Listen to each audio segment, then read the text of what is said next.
হামলা পাল্টা হামলার জেরে সিনেমার মতো করেই প্রতিনিয়ত পট পরিবর্তন হচ্ছে রাশিয়া ইউক্রেন যুদ্ধের।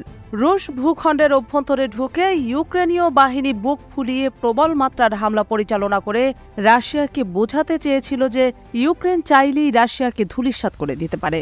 কিন্তু সাময়িক সময়ের ঘায়েল রাশিয়া এক দুর্ধর্ষ প্রত্যাগমনের মাধ্যমে রীতিমতো ভিত কাঁপিয়ে দিয়েছে ইউক্রেনের। জানা গেছে, গত ২৪ ঘণ্টায় ইউক্রেনের বিভিন্ন গ্রাম ও শহরে শতাধিক ক্ষেপণাস্ত্র এবং প্রায় ১০০ বিস্ফোরকবাহী ড্রোন নিক্ষেপ করেছে দুঃসাহসী রুশ বাহিনী। ইউক্রেনের প্রেসিডেন্ট ভলোদিমির জেলেনস্কি এক এক্স বার্তায় এ তথ্য নিশ্চিত করেছেন।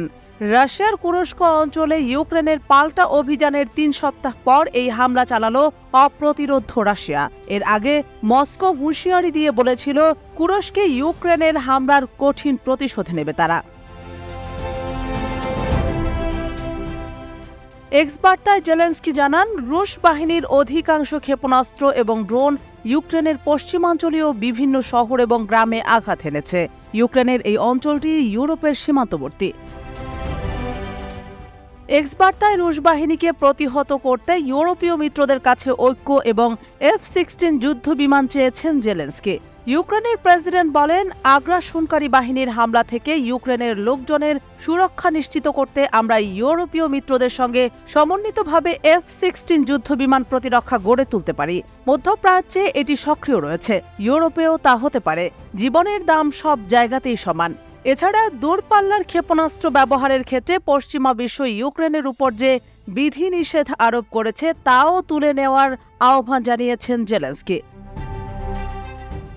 আমরা বিশ্বাস করি যে আগ্রাসনকারী বাহিনীর হামলা থেকে আমাদের রক্ষা করার ক্ষমতা যুক্তরাষ্ট্র, ফ্রান্স, ব্রিটেন এবং অন্যান্য অংশীদারদের রয়েছে।